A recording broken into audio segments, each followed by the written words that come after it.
Homage to Buddha Shakyamuni, homage to Manjushri, homage to all the lineage masters. Profound and subtle dharma is rarely encountered in eons. Now we can follow it. May we realize the Tathagata's meaning. To liberate all sentient beings, please generate unsurpassed bodhicitta. I think I've been holding up quite well this time. A few days ago, when I was preparing to teach the peaceful Manjushri sadhana, I thought I might cry every day.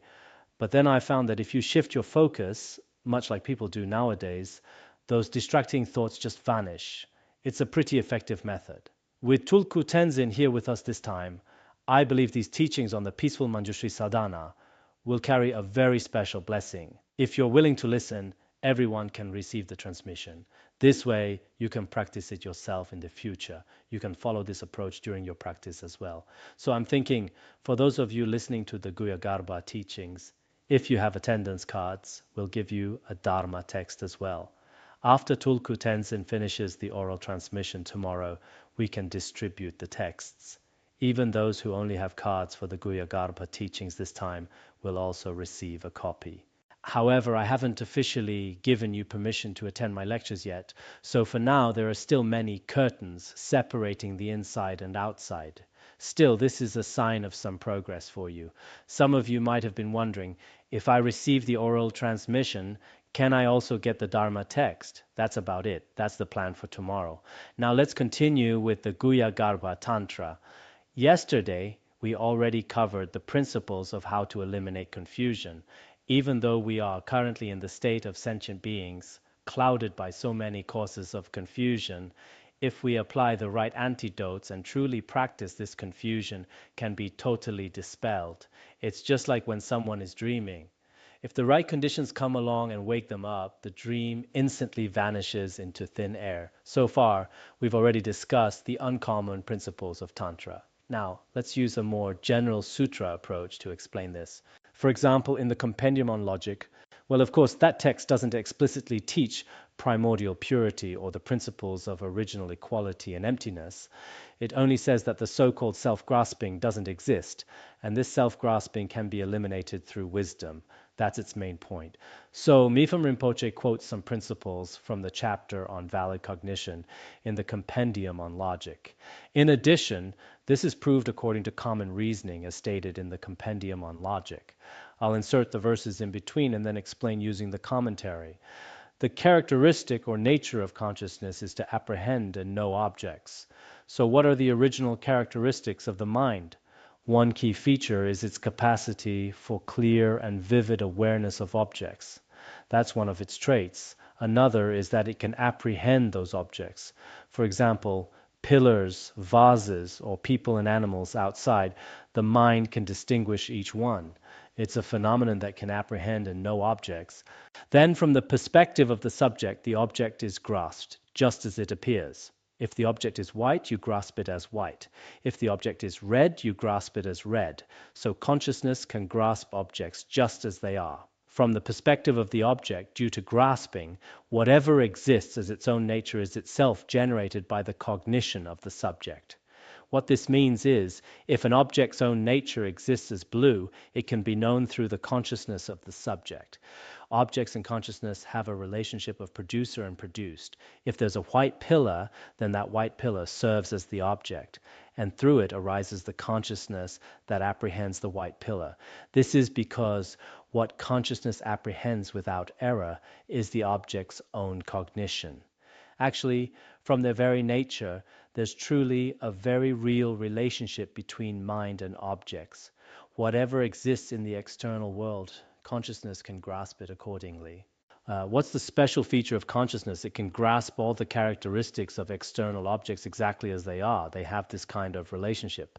In that case, even though this is the characteristic or condition of subject-object, actually, whether it's external objects or consciousness, they can be said to be non-conceptual according to the perspective of Buddhist logic. Within non-conceptual awareness, consciousness can grasp the object's own cognition. They have this kind of relationship. That's their fundamental nature. This mind, influenced by other conditions, such as being labeled as permanent, self-existing, and so forth, will mistakenly deviate from the nature. The original nature is just as we said before. But what actually happens? In non-conceptual awareness, our mind truly knows external objects as they are. But when we get to the conceptual thought, because of all kinds of external conditions and our own ideas, for example, a pillar is actually impermanent, and in non-conceptual awareness, you know it's impermanent. But when conceptual thought kicks in, we grasp it as permanent. The human body is impure. Mind can grasp this. But in the end, your conceptual mind treats it as pure. Feelings are naturally suffering, yet in your conceptual mind they seem like pleasure. The self doesn't actually exist, yet in your mind it ends up seeming to exist. Permanence, pleasure, self, and purity, all of these are totally mistakenly deviate from the nature. This is something everyone knows. Originally, there's a correct relationship between mind and objects, yet our conceptual mind hasn't found the true nature of external objects. Things are momentarily impermanent, but nobody sees them that way. Instead, we think they're permanent. Reversal depends upon the circumstance of familiarity with the path of the valid cognition that undermines it. If we want to get rid of grasping at permanence, pleasure, self, and purity, or these wrong ideas, what do we need? We definitely need to practice. What do we need to practice? For this kind of clinging, we need a valid cognition that undermines it. What is a valid cognition that undermines it? To get rid of our clinging to self, we must develop a view of selflessness and emptiness that counteracts it. For thoughts that cling to permanence, we need the view of impermanence. We need to develop this kind of valid cognition and practice the path. Only then can we eliminate these attachments. This process of deviation will not self-correct. It won't just go away on its own. Even though its nature is mistaken, you can't just casually get rid of it. It follows that this will not be irreversible through circumstances. So does that mean these mistaken thoughts of permanence, pleasure, self, and purity will never be eliminated, even with external conditions? No, that's not it either. If we truly practice, it's not that they can never be eliminated. Why is that? Because that condition is temporary, unstable, and able to be undermined through valid cognition. Think about it. When someone clings to permanence, if you just explain the principle of impermanence, no one can deny it. They'll realize, oh yes, it really is impermanent. I just didn't understand. When we explain the principles of selflessness, everyone will understand, oh indeed, there is no self. This is what we call being undermined by valid cognition, much like the mind that apprehends a rope as a snake. At dusk, if you mistake a colorful rope for a poisonous snake, and you've been seeing it as a snake for a long time, constantly thinking there's a poisonous snake there, afraid to pass by for a very long time, but one day someone says, that's not a snake, it's a rope. Look. When you look closely, oh, it's actually just individual strands twisted together. It's not a real poisonous snake at all. At that moment, you suddenly realize this. From then on, you won't have that wrong fixation anymore, because it was just a temporary fixation, an unstable one. And because the belief that it's a snake can be undermined by valid cognition, that is to say, on the rope you're fixated on, there's actually no poisonous snake at all. So once you realize this, you won't go back to that wrong view. Actually, regarding these unreasonable fixations on objects, this is discussed not only in Tantra, but even in Sutra teachings. These fixations can be eliminated. There are methods. That's what's being explained here. Next, it says, it follows that the nature of mind is clear light. Therefore, it could not possibly be other than the antidote for grasping at objects. All stains of misconception can be other than this nature because they are temporary. This passage is talking about the nature of mind. The nature of mind is clear light. All stains are temporary. Mipham Rinpoche has quoted this principle in many sutra contexts, including his commentary on the wisdom chapter from the Way of the Bodhisattva. Tantra teachings have their own way of explaining it, and sutra teachings have their own way. According to the sutra explanation, the original nature of mind is actually an inseparable clear light. That's one with the antidote for grasping at objects, because the original nature of mind is the union of clarity and emptiness, as we discussed yesterday. In the end, because of confusion, our mind grasps at external objects. There actually is an antidote to grasping at external objects. What is that antidote? Truly realizing its actual nature. The mind's nature is actually inseparable from this antidote. The nature of mind is precisely this clear light. While the mistaken views of self, attachment, hatred, and all other afflictions actually don't exist at all within the luminous nature, they can be completely removed.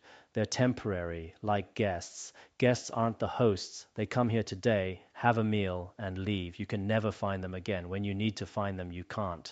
Tomorrow they come again, have another meal, and leave. They're not hosts, they're just guests, just like stains are only occasional. They're not the true nature at all. In the beacon of certainty, it also explains that the nature of adventitious stains is also pure. Actually, the afflictive obscurations and cognitive obscurations, or attachment, hatred, and all these mistaken thoughts, they're ways of grasping that don't accord with the actual nature. Confused, deluded ways of grasping, that's what we call afflictions. For instance, hatred is actually a completely crazy mental state that doesn't accord with reality. Attachment is also an unrealistic temporary mental state. All these mental states are wrong. They're all confused. Do these kinds of confusions actually exist within the luminous nature of mind? No, they don't. This is why, even at the time of analysis with hearing and contemplating, misconception has no potential to invalidate the view of the perfectly correct meaning. Generally, on the path, when you're analyzing during study and contemplation, all self-grasping, attachment, and afflicted thoughts simply have no power to undermine selflessness. Impermanence and selflessness are real. These are genuine truths. No one's clinging to permanence, pleasure, self, and purity can undermine them. By perfecting familiarity with the path, the mind takes on the characteristic or nature of this antidote. So thereafter, needless to say, there will be no potential to invalidate it. Generally, during the process of study and contemplation, you realize that self-grasping and clinging to permanence simply can't harm the realization of selflessness and impermanence at all. When you truly practice to a certain level, like attaining the fruit of a bodhisattva or the fruit of Buddhahood, at that point, your previously impure mind has completely transformed into the antidote, or a pure mind. At that time, those former mistaken thoughts of permanence, self, and pleasure can never again harm the antidote, even in the slightest. Just as it says in the Madhyamakavatara, these minds distant from pure wisdom cannot harm the stainless wisdom. It's just like that. A child's conceptual thoughts could never damage an adult's wisdom.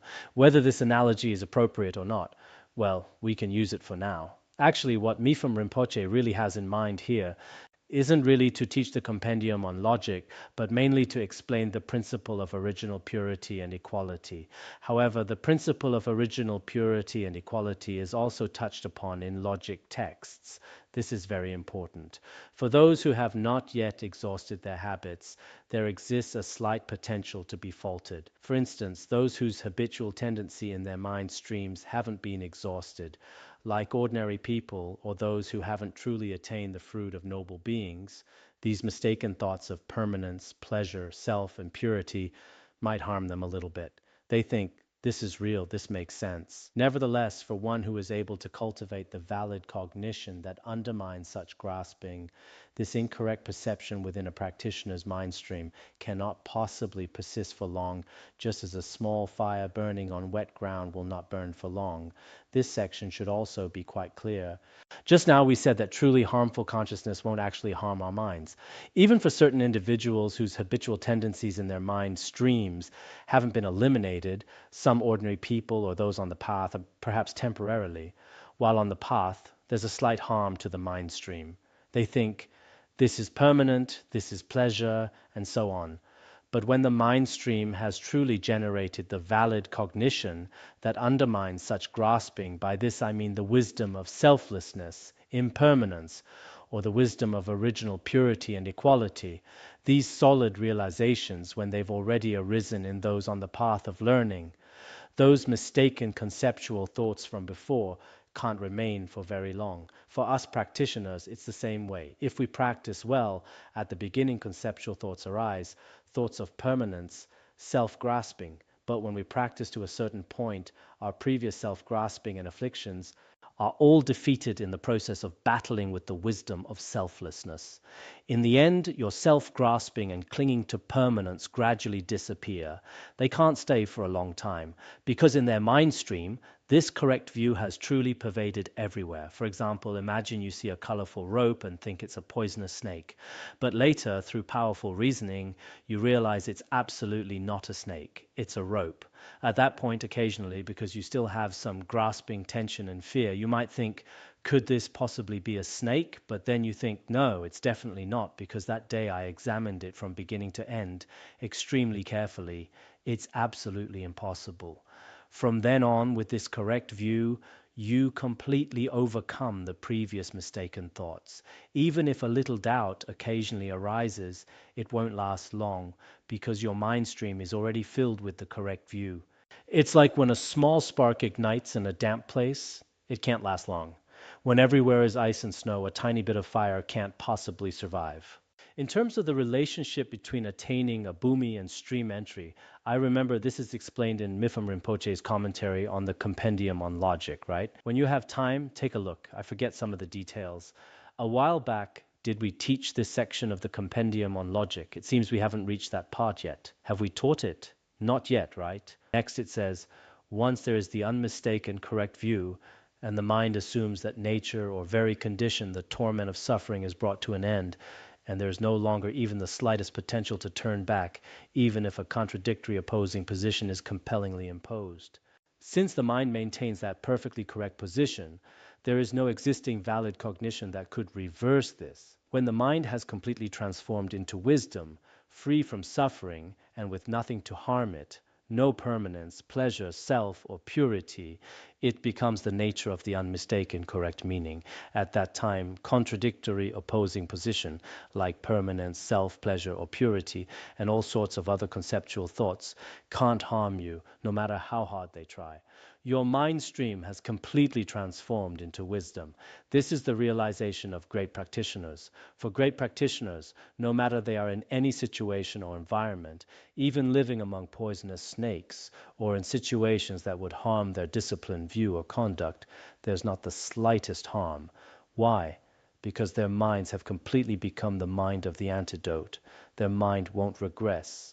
Just like after attaining the fruit of an arhat or a bodhisattva, the mind has completely become like this. If you've completely realized selflessness through practice, not just intellectually, but truly realized it, then self-grasping won't arise anymore. Why? Because there's no reason or valid cognition for it to arise again in my mind stream. For example, imagine a tremendously powerful fire that has completely burned all the grass here, including the seeds. Then grass can't possibly grow here again. Similarly, if the fire of wisdom in your mind stream has completely burned up self-grasping, it won't ever come back. It won't regress. This is explained according to the sutra perspective of the Compendium on Logic. Actually, our confusion can be eliminated. However, confusion will indeed arise in the world when we don't examine things carefully. But once our confusion has cleared, it will never return again. Just as it's impossible for a Buddha to return to samsara or for a bodhisattva to develop self-grasping again. Thus, just as taught, know that teachings found in the Tantra Non-Dual Victor and the Ever Excellent Accomplishment are consistent with this. I haven't actually studied these two tantras, but they probably teach about purity and equality from both perspectives. In the Compendium on Logic, purity isn't especially emphasized. It only mentions the mind's luminous nature a bit. But just as the luminosity of the antidote, the clarity of mind, not the profound luminosity taught in Dzogchen. However, Venerable Longchenpa often quotes the perspective of the Compendium on Logic in the precious treasury of the Dharmadhatu or in his other 7 treasuries, saying that even sutra teachings say the nature of mind is clear light. Yes, that's how it is. We'll finish this principle here. Next section is the Tantra of the method for knowing, or the Tantra of the path. We finish the Tantra of the ground. Now let's discuss the Tantra of the path. The Tantra of the path has 3 parts: the nature of the path, the divisions of the path, and the manner of progressing on the path. First, the nature of the path. First, By precisely knowing the meaning of the Tantra of the ground through the power of the practice that correctly engages that meaning, all temporary stains of confusion will be abandoned and the fundamental nature actualized. So what is the path? The path means precisely knowing the meaning of the Tantra. After knowing the meaning of the ground Tantra, we correctly engages that meaning and begin practicing the power of yoga. Through practicing this way, we eliminate temporary confusion, and finally we can actualize the fruition free from any stains. The entire process of the path is like this. In summary, this includes the wisdom of the 5 paths and their qualities. From the path of accumulation, path of preparation, path of seeing, path of cultivation, path of no more learning, there are 5 paths in total. These paths are the wisdom free from grasping at the self of persons and the self of phenomena. The essence of the path is primarily the wisdom of selflessness, along with the accompanying mental factors of wisdom.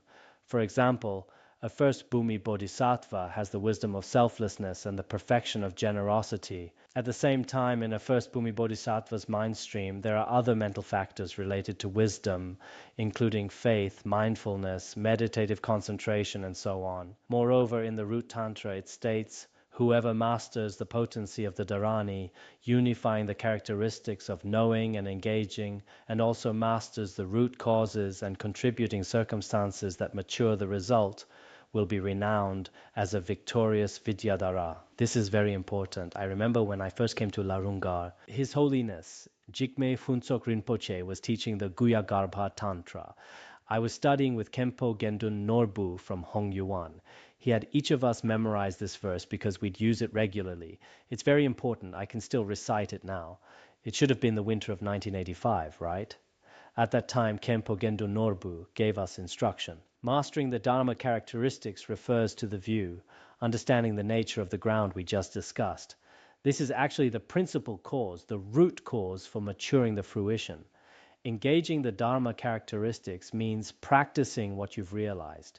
This practice is cultivating original purity and equality. If you realize original purity and equality, that's the most fundamental cause for maturing the fruition in the future. Based on that realization, you continuously practice.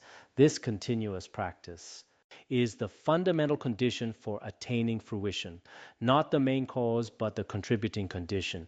As your power gradually grows stronger, you'll eventually attain what's called the 4 types of Vidyadhara, long life Vidyadhara, spontaneous accomplishment Vidyadhara, and so on. These are also called Buddha fields. Attaining the 4 types of Vidyadhara means maturing the result. In between, that's what we call the path. So what is the path? From recognizing original purity and equality all the way until maturing the result of Vidyadhara, that entire process is called the path, because here we're discussing the nature of the path. Thus, it is as taught. Since the result is actualized either in reliance upon this way or by entering, this is a path. Look, from the initial recognition of the fundamental ground all the way until actualizing the fruition, that entire process is called the path. And this approach is the method that achieves the objective. Through this, an understanding of the ground is produced, and the result is achieved through the gradual continuity of the path. Therefore, this is called a continuum. Earlier, when explaining the ground Tantra, Mifam Rinpoche explained each point one by one. So why is this called Path Tantra? Path is the entire process. Through this method, you come to know the ground, and then you continuously progress higher. Finally, you achieve its result. This is called Tantra, or continuum. This process is continuous. For example, right now, I begin to recognize the fundamental root of Vajrayana Tantra. Then I continuously practice and eventually attain the fruition of the long life Vidyadhara, or the spontaneous accomplishment Vidyadhara. The entire process is a continuous, unbroken experience, so it can also be called a continuum. That's why it's called Path Tantra. Back when I was giving instruction at Hansanga Division, one of the exam questions was about Path Tantra. What is the meaning of Path and Tantra? What is the meaning of ground and Tantra? Next, the divisions of the path. This has 2 parts. First, general divisions. Second, specific divisions. Second, from among the general and specific divisions, first, the vehicles are distinguished as 2, 5, or the presentation that there are 9 vehicles. The path can be divided into 9 vehicles in general or into specific vehicles. For the first, the 2 divisions are the 4 common vehicles of renunciation and the 3 classes of outer tantras, referred to here as the distant paths. As we'll explain below, the 4 vehicles of renunciation are the vehicles of gods and humans, hearers, solitary realizers, and bodhisattvas. These are called the 4 common vehicles plus the 3 outer tantras. The outer tantras and common vehicles are relatively distant from accomplishment, so they're called the distant paths. The uncommon Vajra vehicle referred to as the close path of the result. Generally, the outer tantras are called distant paths because it takes a very long time on the path to achieve accomplishment. As for the uncommon Vajra vehicle, especially the highest Yoga Tantra, some people might think, maybe the Nyingma school believes highest Yoga Tantra can accomplish Buddhahood in this very life, but will the Gelug and other schools disagree? Actually, that's not the case. As long as they accept highest Yoga Tantra in the Kalachakra Tantra and others, they accept accomplishment in this very life. Dodrupchen Rinpoche also said in his general explanation of the Guhyagarbha that anyone who accepts the highest Yoga Tantra accepts accomplishment in this very life. Tsongkhapa of Gelug school and Taranatha of the Jonang school also said in their teachings that the highest Yoga Tantra can accomplish Buddhahood in this very life, achieving the fruit of Buddhahood in a single lifetime. So all schools agree that highest secret mantra can accomplish Buddhahood in this very life. That's why it's called the close path. Second, regarding 5 divisions. As the Manjushri Nama Samgiti states, the 4 vehicles of renunciation and the single vehicle that abides as the result. Thus, the 5 are the vehicles of gods and humans, hearers, solitary realizers, bodhisattvas, and the unsurpassed secret vehicle. The first 4 are called the vehicles of renunciation, and the last is the highest vehicle of secret mantra. These will all be introduced in detail below. For the first of these, the philosophy follows the correct worldly view that believes in the infallibility of karmic causes and results. By practicing the 10 virtues and the samadhis of concentration and form, one takes birth as a human being or a god of the desire or form realms. I often tell people, including some Buddhist communities, that most people have become followers of the vehicle of gods and humans, especially nowadays in Han regions. In some monasteries and groups, there might not even be practice of the vehicle of gods and humans. In the future, when you truly go out to spread the Dharma and benefit beings, you might sadly discover this. Among the 5 vehicles, the lowest vehicle is called the vehicle of gods and humans. What is the view of the vehicle of gods and humans? Complete belief in past and future lives, karmic causes and effects, and the 6 realms of samsara. This is the basic, correct worldly view. That's their view. Based on that view, what do they practice? The 10 virtuous. As we discussed earlier, not killing, not stealing, not engaging in sexual misconduct, and so on. Then, based on that, they begin practicing the 4 dhyanas and the 4 formless samadhis. As a result, they attain the merits of the human and God realms, the fruition of the form and formless God realms. Nowadays, when talking with people from some Buddhist academies and scholars, many of them only believe in good deeds bring good results and bad deeds bring bad results in this very life. They don't even think about future lives. They themselves don't have the view of samsara or the infallibility of cause and effect. To them, the infallibility of cause and effect just means if I do a good deed in this life, it might make things go more smoothly and peacefully for me. That's their thinking. So, to all of you here, some of you may have just recently ordained or just started learning Buddhism, so you may not fully know what's happening in many places. Even at some well-known monasteries and among Buddhist scholars, doctoral and graduate students, many don't have even the view of the vehicle of gods and humans. It's truly regrettable. I wouldn't dare say this publicly. Today there's no simultaneous translation, and you're all fellow Vajrayana practitioners, so I can share this. It's just what I've seen from teaching in so many different places. Recently, some people asked me, when you're teaching at those universities, could you teach as directly as you teach Tantra at Larungar? But when I teach outside, I can only put on an act, going along with ordinary people's way of thinking. But that worldly view isn't really my own. It's not what I studied here in the Larungar. What we learned here is mostly about transcendent views. So when I'm teaching these transcendent or deeper views, I feel more engaged and more myself. If I'm trying to bring people who don't believe in Buddhism into the Dharma, I'd like to adapt to them, but perhaps I just don't have that ability yet. So I often end up just putting on an act. There's really no other way.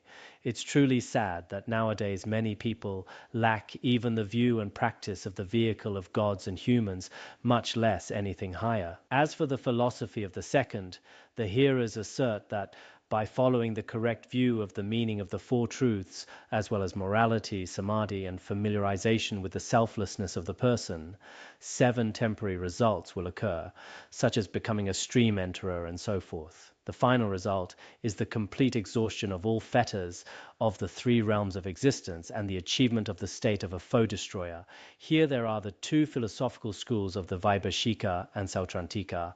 There are generally 4 schools of the Sutra tradition: the Sautrantika, Vaibhashika, mind-only, and middle way. Among these, the hero vehicle primarily belongs to the Sautrantika and Vaibhashika schools. Third, having reached their final rebirth in existence through the power of previous familiarization. In the past, they may have practiced extensively by relying upon spiritual guides. In the past, they may have practiced extensively by relying upon spiritual guides.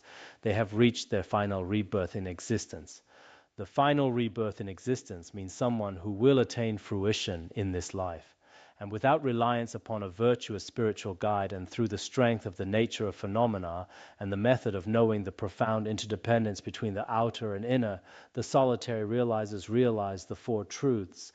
Then in reliance upon realizing the meaning of the selflessness of the person and partial selflessness of phenomena, the solitary realizer actualizes the state of a foe destroyer. As final existence beings, as the root stanzas on the middle way teaches, no Buddha has appeared, and their previous spiritual guides have already entered nirvana. In such a world, they rely on their own practice of profound interdependence, cultivating the 12 links both forward and in reverse, and finally realize the Four Truths. Without relying on a spiritual guide, they depend on the strength of the nature of phenomena, the natural law. Inner dependent arising is the 12 links, while outer dependent arising involves the causal relationships like seeds and sprouts. They've completely realized the selflessness of persons and partially realized the selflessness of phenomena. Then, in reliance upon realizing the meaning of the selflessness of the person and partial selflessness of phenomena, the solitary realizer actualizes the state of a foe destroyer. Based on the differences in the support, namely, faculties that are keen versus dull, as well as differences concerned with accumulations on the path, here there are the 2 results of abiding like a rhinoceros or congregating. Actually, regarding the solitary realizer vehicle, some consider it part of the mind-only school, while others think it belongs to the Hinayana, that is, within the Sautrantika and Vaibhashika schools. Among various scholars, there are different views on this, but generally speaking, these 2 are mostly classified within the Hinayana. The hearer and solitary realizer vehicles are placed within the Hinayana, so that's the approach. These are the hearers and solitary realizers. Fourth, for the bodhisattvas, it is asserted that by generating the 2 aspects of bodhicitta, the non-conceptual genuine and the relative, ultimate bodhicitta truly begins with the first bhumi, though a similar form exists from the path of accumulation. Relative bodhicitta truly begins with the path of accumulation, though we also have a similar form right now.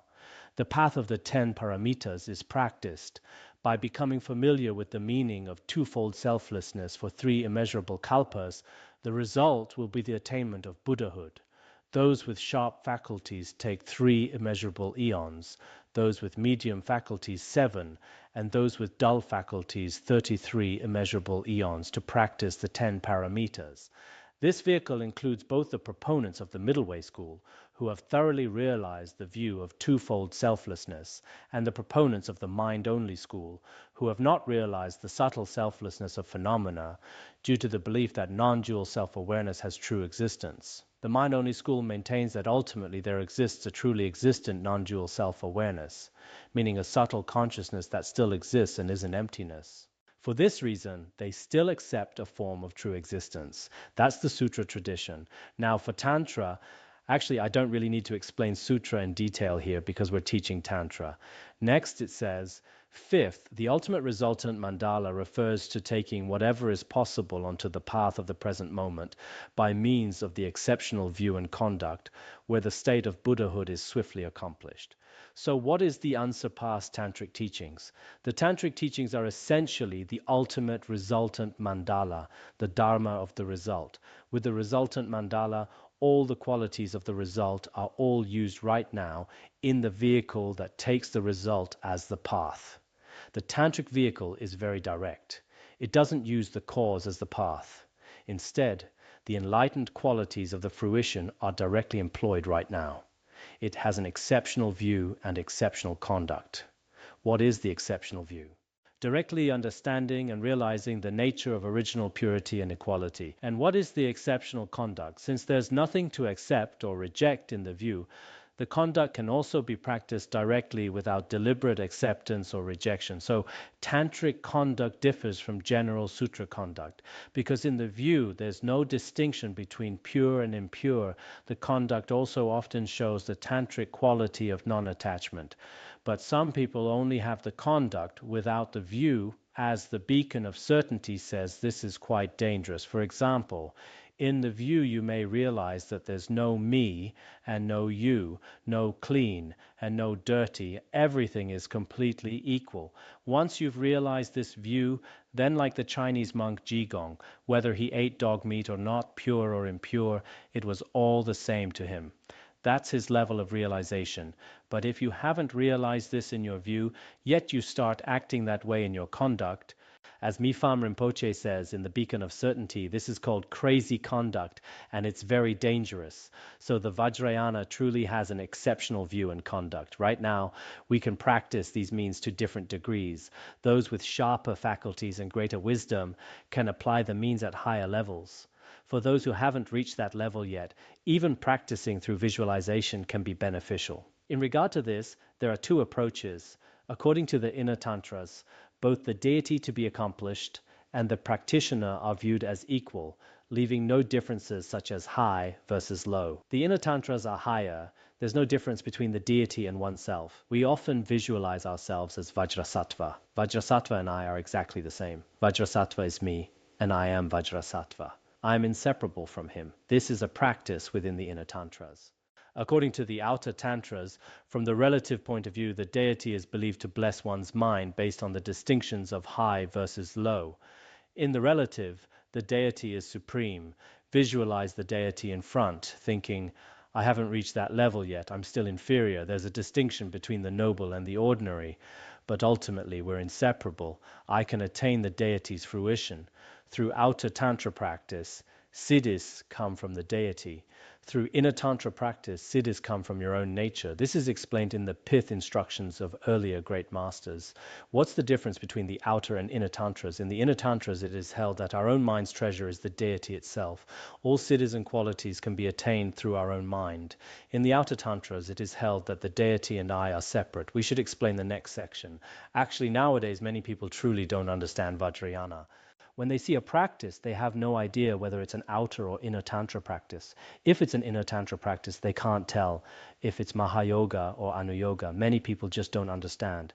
Those studying Vajrayana should at least understand the theory and be familiar with the history, but many of them don't understand its visualization, the view, or the conduct. Nowadays, so many people study Vajrayana. Honestly, sometimes I think their curiosity about Vajrayana is about the same as their curiosity about Qigong. When you mention Qigong, they get enthusiastic. Oh, I want to go practice that. But actually, they don't understand it at all. It's quite pitiful. We should study and contemplate the tantric teachings. And after that, we'll realize, wow, Tantra truly isn't just verbally proclaimed excellence. It has very direct pith instructions for counteracting afflictions, and in this very life there are also many fruition qualities that you can directly use as the path through these pith instructions. It's like a ready-made product taken straight from the factory. You don't need to obtain it through many complicated steps. For the outer tantras, there are three divisions. First, Kriya Tantra. Although self and deity are ultimately established as not different. For instance, if I'm visualizing Avalokiteshvara, Avalokiteshvara and I are one. According to the relative, the deity is apprehended as having perfected enlightened qualities and thus able to grant blessings.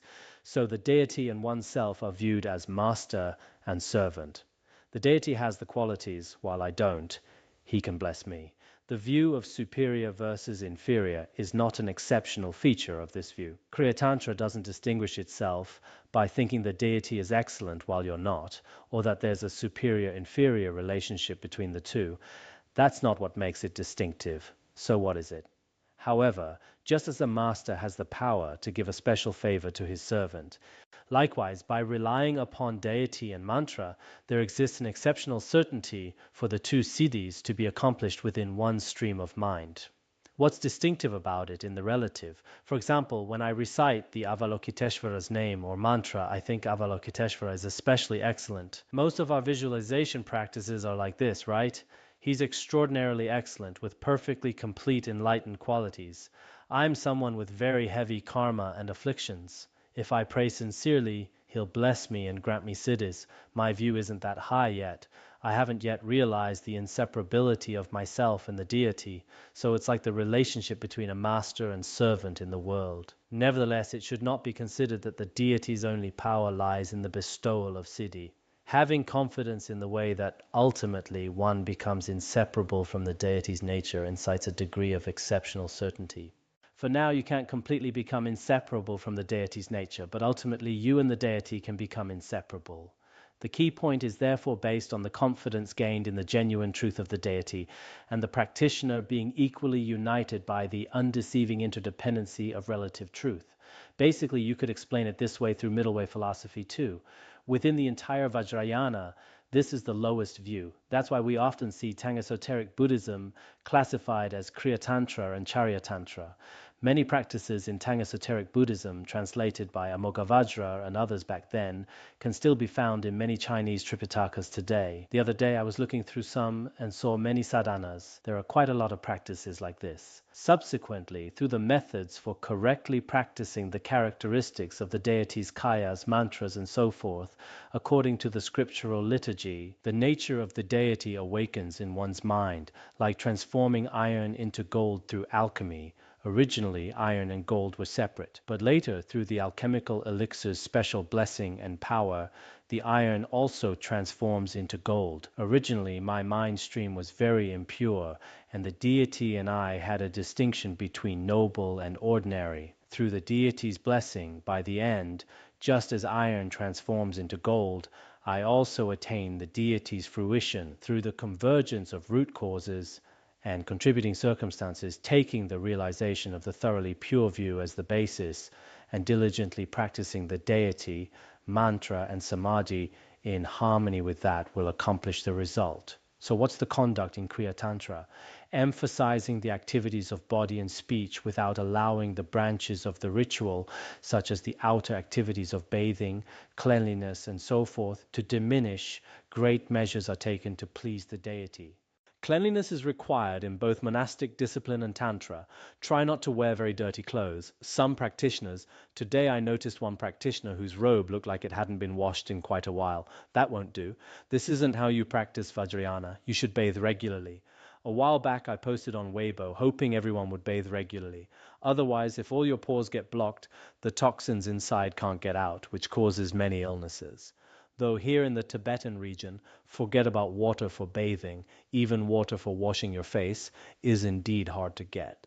In Kriya Tantra, many practices are like Vinaya practices. It does share many similarities with Vinaya practices. By the power of the deity, common attainments, such as becoming a Vidyadhara of the desire and form realms and so forth, will temporarily occur. Ultimately, after 16 human lifetimes, the state of a Sugata within one of the three families will be accomplished. These are the assertions of Kriya Tantra. All right, that's all for today.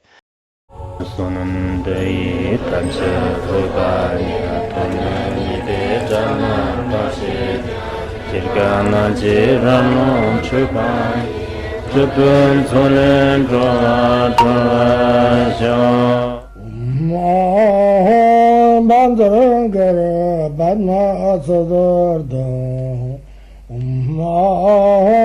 Bandharangara Bandara Padma Sada Om Bandara Padma Sada